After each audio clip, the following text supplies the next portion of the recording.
bunch of old men out here. You can't expect us to do anything hard. I was hoping they wouldn't find me.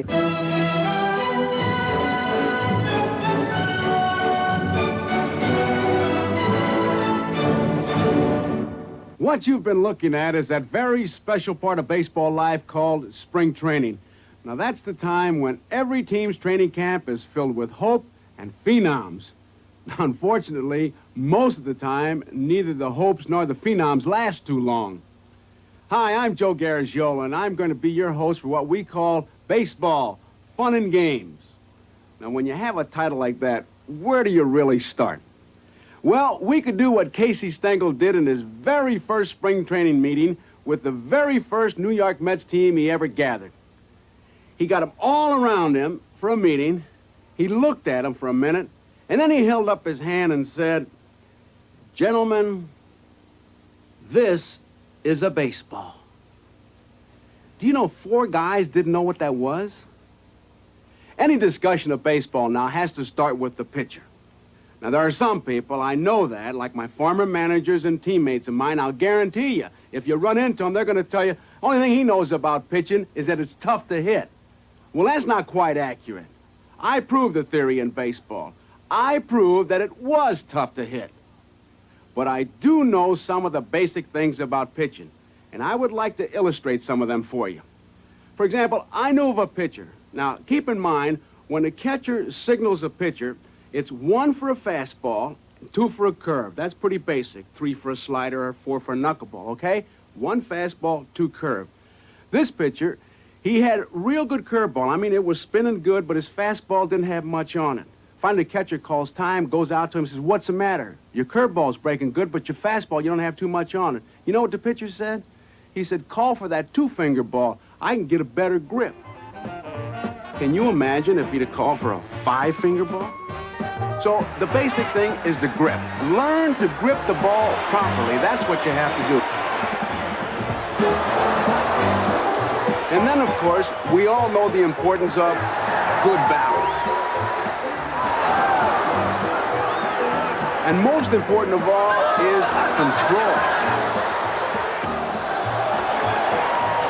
Sometimes if you're having control problems, a good idea is to take just a little bit off your fastball. Hitters, too, have basics that big leaguers all follow, like good balance, for example.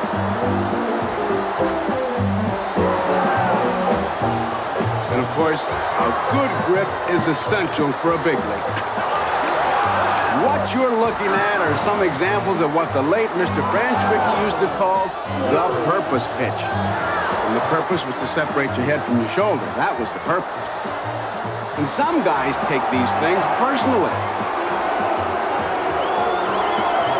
Why do pitchers knock down hitters? I tell you, they got a lot of reasons. Home runs, for one thing. Home runs really upset pitchers. Now, I can remember when I was with the Pittsburgh Pirates. Ralph Kiner batted 4th, Gus Bell batted 5th, I batted 6th. That's the kind of club we had. I mean, that tells you something about the Pirates of '52 if I bat 6th. But anyhow, Ralph Kiner would come up batting 4th, home run. Gus Bell would come up, home run. You know who the pitcher would knock down? The next hitter, me. Why? Why would he knock me down? I didn't hit the home run. I mean, I'm still going to hit my 200, right? But he was upset, so down you went. They say Burley Grimes would knock down hitters just for swinging hard. And Early Wynn's got a reputation, or had one when he was playing at least, that he would knock his mother down. You know what he said? Sure I would. She was a good hitter. And Dizzy Dean's pet peeve, if I heard him say it once, I heard him say it 1,000,000 times. His pet peeve was the hitter who would come up and, I mean, really dig in. You've seen those guys really dig in, get a good toe hold.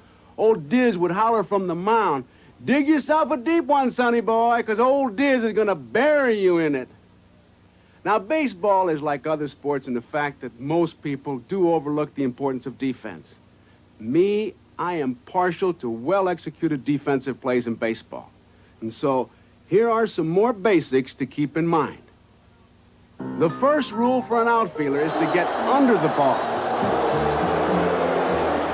And when you catch it, squeeze it. For infielders, it's easy if you just get in front of the ball. Once you've got the ball, make a good, accurate throw. outfielders sometimes have the problem of running out of ballpark. And of course, take good care of your equipment. No ball, no glove. To some people, baseball is a game of numbers, but to me, it's always been a game of names. Numbers mean numbers, but names mean people. And some funny things happen to baseball names. Babe Ruth, for example, called almost everyone Judge because he was so bad at remembering names. And Casey Stengel could remember them. Casey's problem was pronouncing them. He always called his catcher, Chris Cannizzaro, Canzaneri. And later, we're going to show you an umpire and a manager in an argument. And this is not staged. I mean a real argument, and the umpire keeps calling the manager by the wrong name.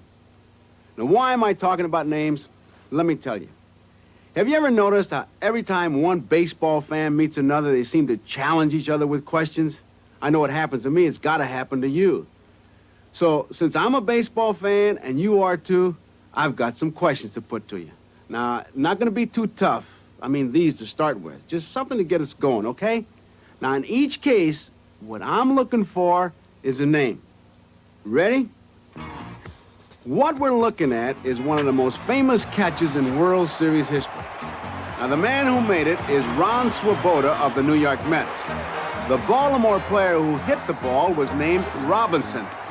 Your question, was Mr. Robinson's first name Brooks or Frank? Okay, write down the answer. Before we leave that outfield in Shea Stadium, let's look at two more plays. This one came with 2 men on and 2 out. This one came 3 innings later with the bases loaded and 2 out. So in both cases, the base runners were going. Question, who made those 2 catches?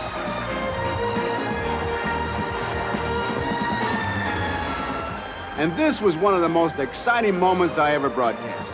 It's the 12th inning of the 6th game of the 1975 World Series.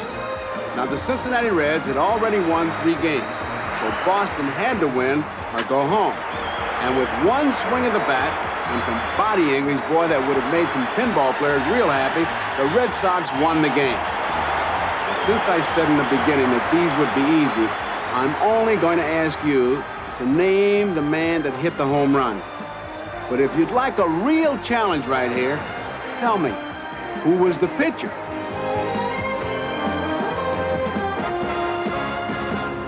Now, you're about to see 2 outfielders share a section of fence and a catch. But these 2 share something else, too. Only 5 players in Major League history have combined 30 home runs and 30 stolen bases in the same year. And you're looking at 2 of them. Who are they?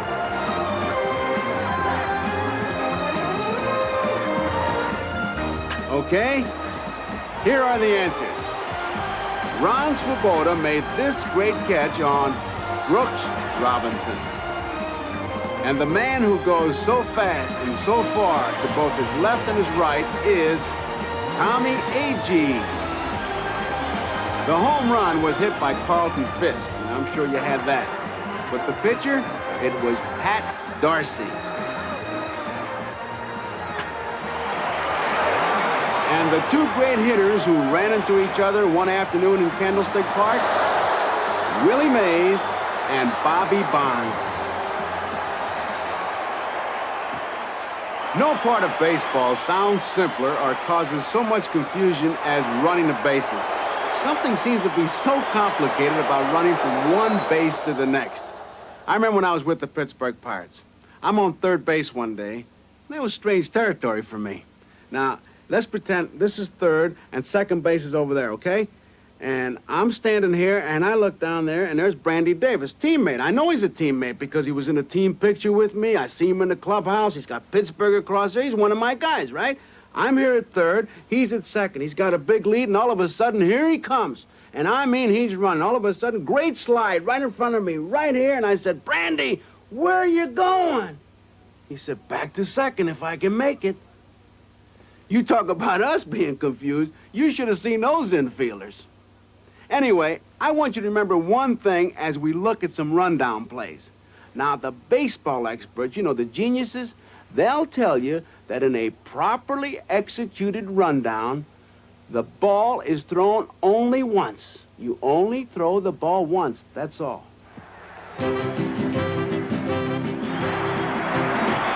Now the rundown begins. One throw. 2, 3, 4, and he's safe. He's tired, but he's safe. On this rundown play, only one throw is made. But to the wrong guy.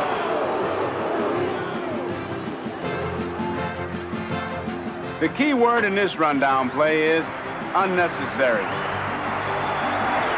There's a force play at third. In this rundown, the accent is on the run.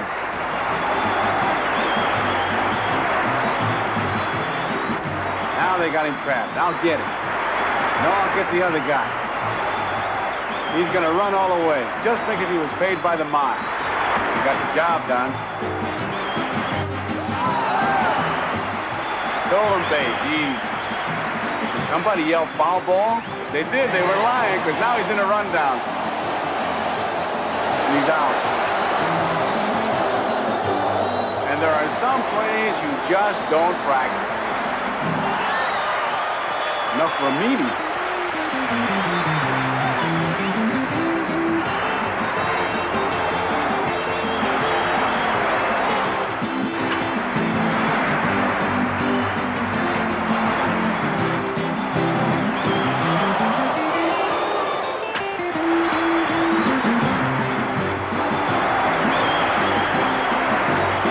Unexpected guest? Sure.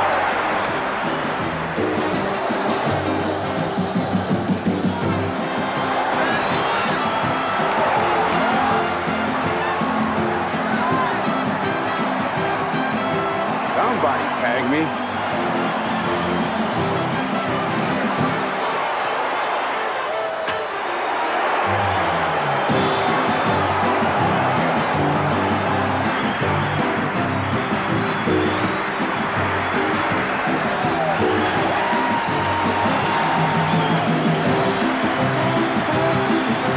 The first rule of baseball is touch all the bases.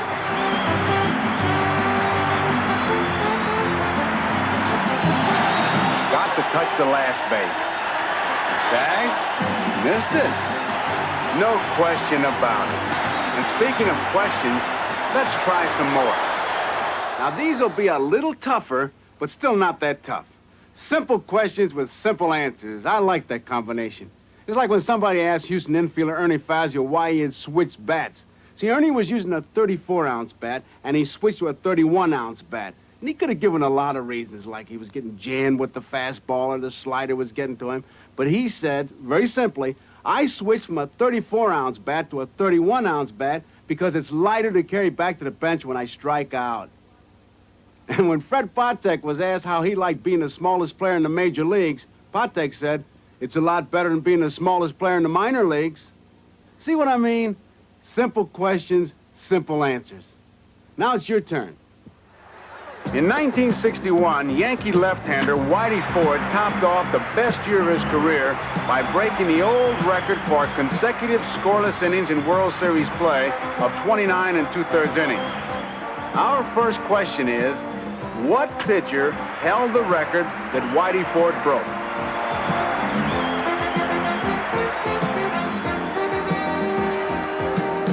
In 1968, Detroit's Denny McLain became the first Major League pitcher in 34 years to be a 30-game winner. His 31-6 year led the Tigers into the World Series. But in that World Series, McLain found himself upstaged by a teammate. What was his name?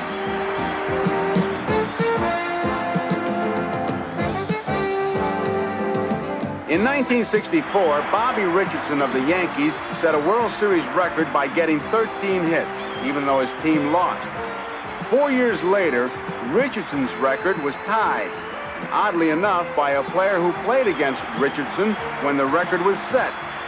Who was he?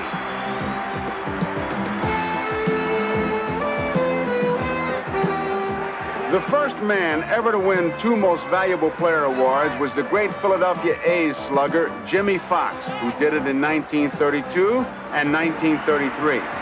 Others have done it since, but only one man has ever won the award in both major leagues. Can you name him?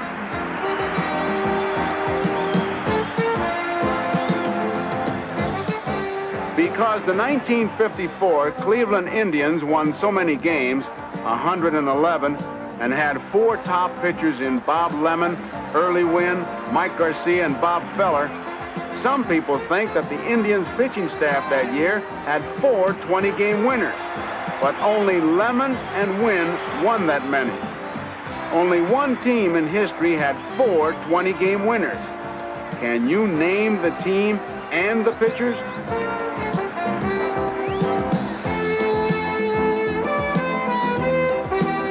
In 1955, 20-year-old Al Kaline became the youngest player ever to win a batting title. He was several months younger than another Tiger immortal, Ty Cobb, who won it in 1907, also at age 20. Your question is, who was the oldest player ever to win a batting championship?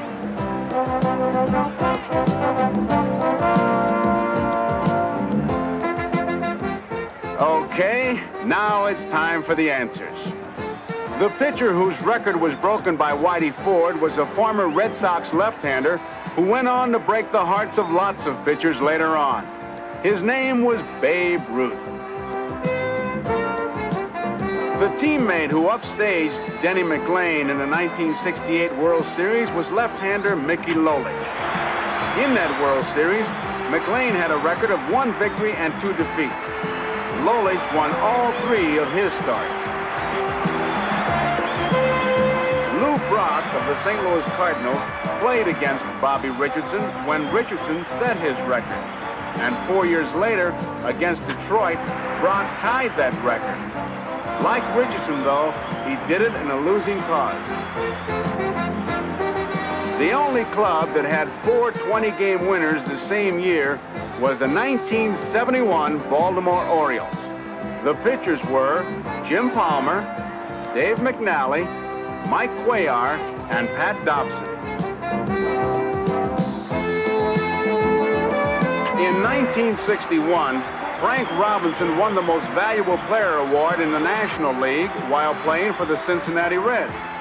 5 years later, he became the first player ever to win that honor in both leagues when his Triple Crown year led the Baltimore Orioles to the pennant. And finally, we come to the oldest man ever to win a batting championship, the Splendid Splinter, Ted Williams. Williams hit .328 in 1958 when he was 40 years old. That was 17 years after he had hit .406, but only 1 year after he had, at age 39, hit a remarkable .388. Sometimes people ask me how I got along with umpires. I think we got along all right. See, I learned early. It was my rookie year with the Cardinals, 1946. And I said something to umpire Larry Getz about a pitch that I thought he should have called a strike. And he stopped me cold, I mean right now. And then he spent the next 3 innings really lecturing me. And his lecture was pretty simple. Kept telling me that I was having enough trouble catching without trying to umpire, too. And I mean, he pounded me, and finally I had to beg. Let me up, Larry, let me up. I'm not saying another word. And after that experience, all I did as a catcher was offer some suggestions. You know, just try to help out. See, sometimes it just takes a little thing to get an argument started with an umpire. Let me tell you about one argument. I'm catching, okay? Dewey Williams is the hitter. Dewey was a catcher with the Cubs. Beans Reardon is behind the plate. Now, Dewey, he gets run out of the game, and all he asked was one simple question. I thought it was an interesting question. His timing was bad, I'll grant you that. Okay? Dewey's up there hitting. Beans is behind the plate. I'm catching. 2 balls, 2 strikes. Here comes a pitch across here. Beans says strike 3. Dewey didn't do anything except turn around and ask this question. And again, I thought it was a good one. He said, Beans, how can you get a square head in a round mask? And Beans got mad. Now, usually it takes more than something like that to get an umpire upset.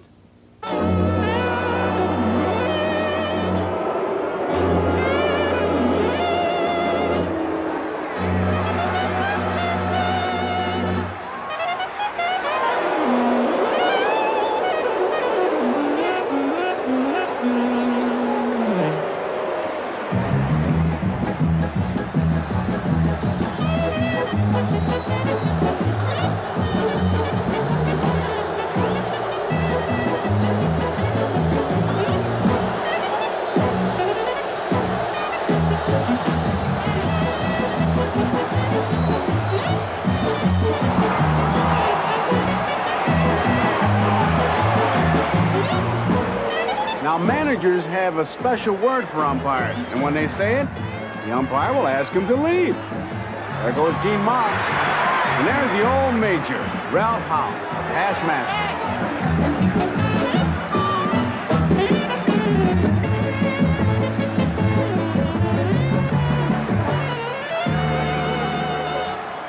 Bet he takes his hat off.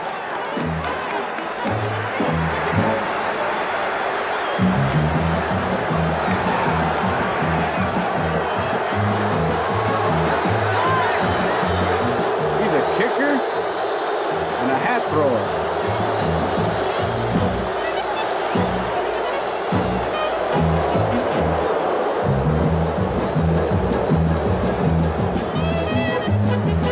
Throw your hat, Ralph. Attaboy. Earl Weaver will turn his around so he doesn't peck the umpire. Said the magic word. Billy Hunter, take your hat off, Bill. Now. Throw your hat, Chuck. Dick Williams will make a speech. Herman Franks, he's a kicker.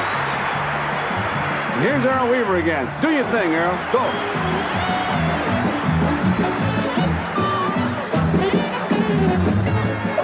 Larry Doby is even pious. He'll kneel. And Gene Mott. Give it one more kick, Mage. One more. Bill Clem once described an umpire's job as being one where the greatest applause you can get is silence. And Larry Getz once said, on every close play, there might be 30,000 people making a decision, but mine is the only one that counts. Now I want you to try your hand at umpiring. Now, you won't have to put up with bench jockeys or even getting booed. But you might come up with a little better idea of an umpire's job, because starting right now, the umpire is you. Now, plate umpires do more than call balls and strikes. There's going to be a play at the plate, and you have to call the runner safe or out.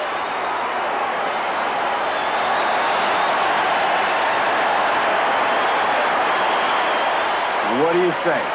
Is he safe or is he out?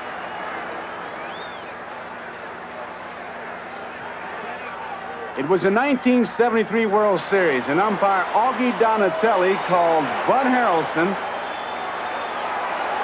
out. Willie Mays pleaded, but it didn't help. But now let's hear from the manager, and in this case, it's my old friend, Yogi Berra.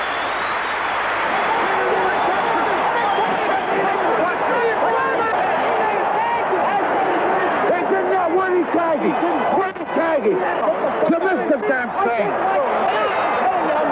You can't kick me out for your left. You know you did. What do you expect him to fly? It's a damn joke. Come up, straight up with the glove. Hey, where did he touch me? Where did he touch me? Where did he touch me? Right here in the... Nice try, Yog, but I never really thought much of your chances. Let's look at another play at home plate. Now, the question here is, does he score or doesn't he score?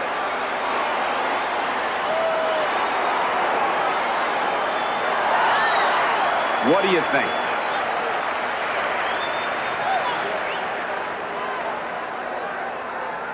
1968 World Series. The runner is the speedy Lou Brock. Willie Horton is the Detroit left fielder, and his throw to catcher Bill Freehan and Brock both arrive at home plate at the same time. Does he score? No, says the umpire. And of course, we've got an argument. Brock said he did touch it. But a closer look shows that Bill Freehan had him blocked. He was out. Here the question is not just safe or out. It's tougher than that. You have to decide whether the batter interferes with the catcher.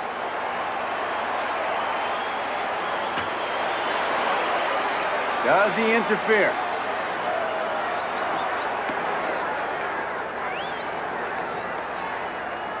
Tenth inning, third game, 1975 World Series. The batter is Cincinnati's Ed Armbrister, and the catcher is Boston's Carlton Fisk. The decision is no interference. Boston manager Darrell Johnson is not too happy. You tell me what they're calling him when he did it. On a play like that, I'm telling you, the man interfered with that man on a play. I'm telling you, I want to see a man down here. Come here. Tell me that you can't help him on a play like that when he hasn't even touched the ball. And the man was interfering with him. There's no interference when a ball was hit, and the catcher goes for the ball, and the batter tries to get out of the And the batter tries to get out of the way. He was all over the catcher. Now, when the batter comes out of the box after hitting the ball, and the catcher makes a play, there was no interference. I'm going to tell you something. That's not the way the play went. I'll tell you that. I'll tell you one thing.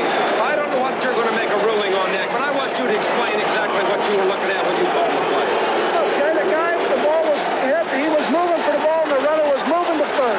The runner was all over the catcher in there. I can't help that. It happened right there. I'll tell you one thing. It's a lousy operation, and you and I know it right now. And it's a lousy operation. Usually you don't have tag plays at first base. But here's one. Now, is the runner safe or out?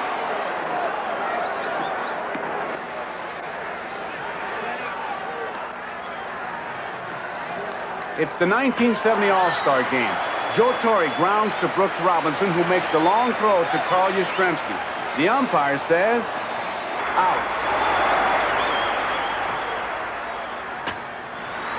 Another close play at first base for you to call. Is the runner safe or out?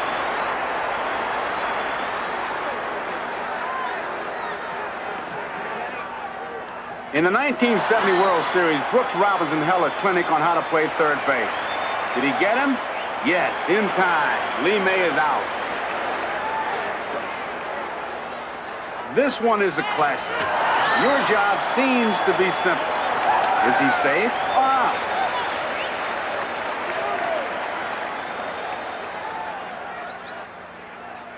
Cincinnati against Baltimore. Ty Klein facing Jim Palmer. Now, I call this a classic because the runner, the catcher, and the umpire are all wrong. The catcher doesn't have the ball in the glove, the runner misses the plate, and the umpire is out of position. But the call is out. 1970 World Series. Bernie Carbo is the runner, Ellie Hendricks is the catcher, the umpire is Ken Burkhardt. Now, here comes Sparky Anderson out.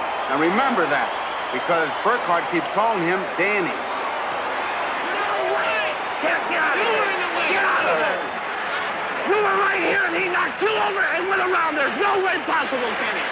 There's no way you can even see the play. Danny, I said he tagged him. How could you see if he tagged him, Kenny, when you were knocked down? Huh? Tell you, no. Kenny, you were knocked down. How can you call him out? I said he tagged him.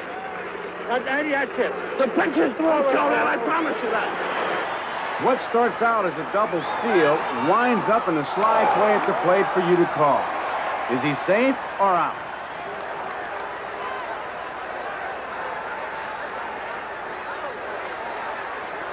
'72 American League playoff. Reggie Jackson's the runner. He'll end up this play with a pulled muscle He'll also score the winning run because the umpire calls him safe. You'll notice that umpiring's a little easier when you have replays, slow motion, and some stop action. Baseball has always had its share of colorful fans. Remember Hilda Chester? Hilda was in Brooklyn, and she'd always ring a cowbell. Then there was Mary Ott in St. Louis with a voice that every player in the league knew. And I might add, you heard it in your dreams. And there were two brothers in Philadelphia. Boy, do I remember them. They used to really get on the ball players. One of them would sit on the first base side, the other guy on the third base side. They were my introduction to stereo. Of course, there were celebrity fans, too, like Bill Bojangles Robinson, who used to tap dance on top of the dugout to bring his favorite team some luck. But lately, we've seen something new in the category of fans.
If you had some problems with the questions I asked you earlier, you get one more chance right here.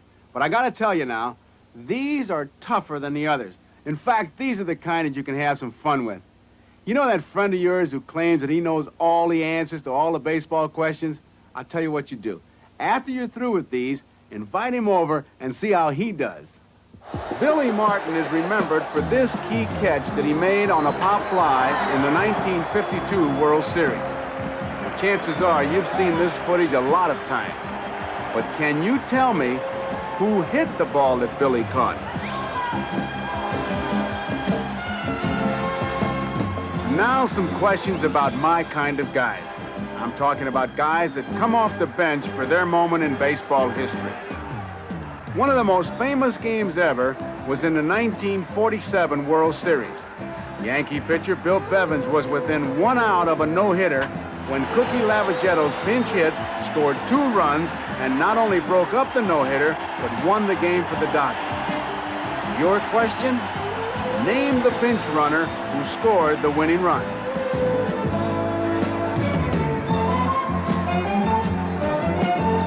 Ted Williams sure doesn't qualify as a guy who came off the bench. So your question is, name the one player in Major League history who was able to say that he pinch hit for Ted Williams.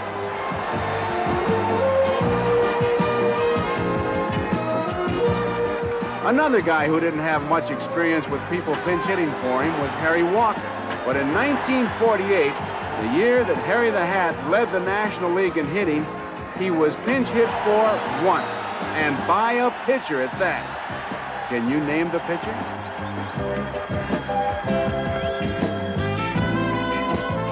We all know that the most famous home run in baseball history was hit by Bobby Thompson, and it won the 1951 pennant for the New York Giants. We all know that the pitcher was Brooklyn's Ralph Branca. But your question is, who was in the on-deck circle? Who was the next scheduled hitter after Bobby Thompson?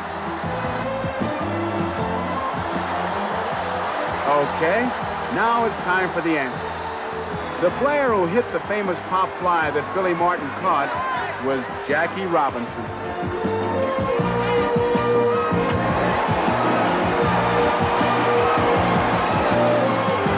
In the 4th game of the 1947 World Series, the winning run was scored by pinch runner Eddie Mixes.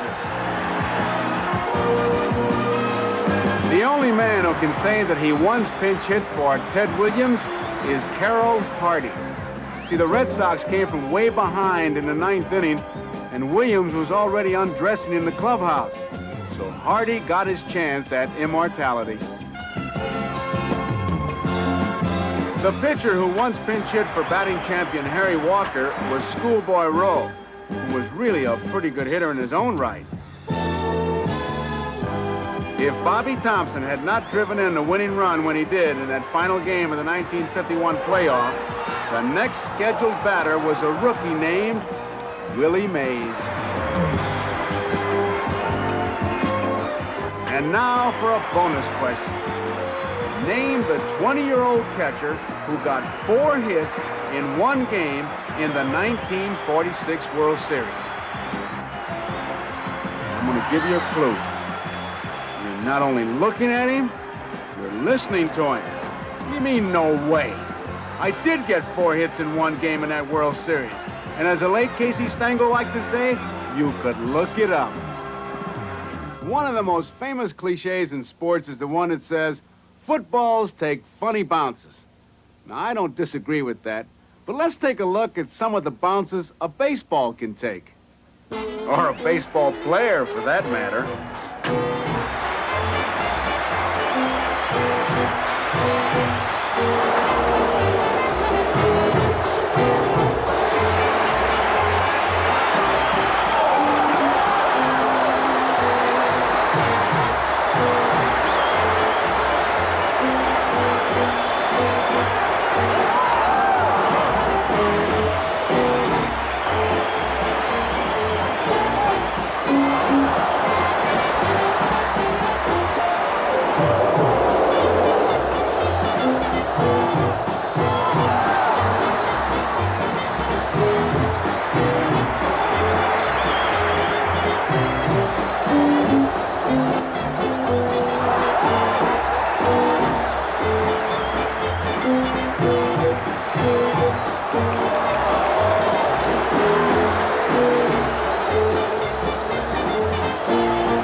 How would you describe what kind of baseball fan you are? I mean, do you like high-scoring games or pitchers' battles? Do you like every game you see, or only the ones where your team wins? Do you like fast games or slow ones? I've tried to pick categories for myself, but I really can't. Now, what I can do is tell you and show you the kind of things I like to see in a ball game. Now, some of these I was in the ballpark to see. The others I saw on television or in films. But here are some plays I'd like to see again. And I think they'll tell you something about my feelings about baseball. In baseball, you can never take anything for granted. As Norm Cash, the Detroit first baseman, finds out right here.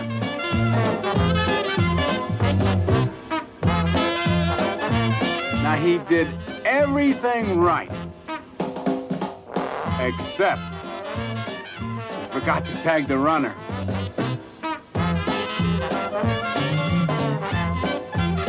Now here it's the batter who took something for granted, and he was wrong too.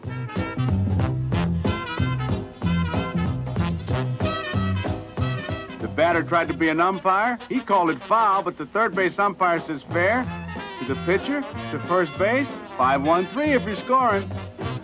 Now this is either a great defensive effort or he left something in his locker. Let me just set your mind at rest. Butch Hobson of the Red Sox didn't get hurt on that play. Watch it. See you later, Butch. Everybody's going down to see where he went. It's not how far you hit the ball. It's how far you can run before the other team gets control of it.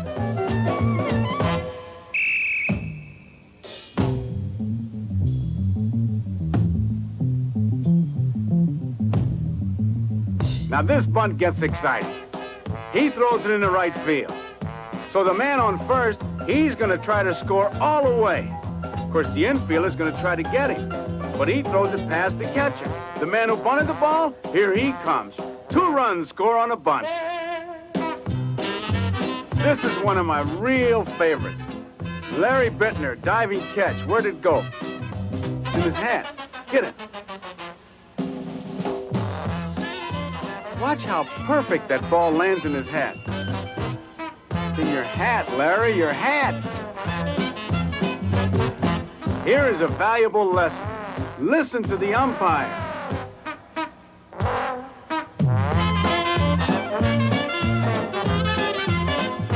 He didn't listen.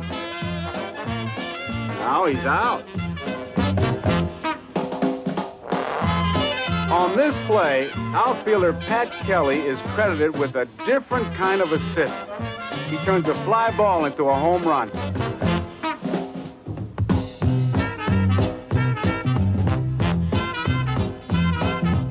Now in basketball, they call that a tip-in.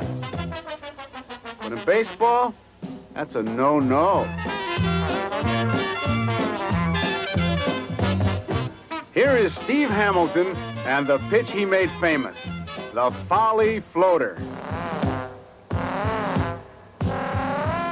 Tony Horton fouls it off. Of course, everybody's enjoying it. And Horton asks for it again. Will Steve Hamilton throw another Folly Floater? We shall see. In slow motion yet. And he pops it up. Munson makes a great running catch. Watch Horton's reaction now. There goes the helmet. What do you want me to do? Talk about frustration. Now here is Lou Brock. And he hits what looks to be an inside-the-park home run. Deep right center field, great speed. It just needs one little touch. It needs Brock to touch home plate. Get him. Got him. Now here we're going to see Brock finishing his 360-foot trip, and then he goes into his imitation of Fred Astaire. Do it.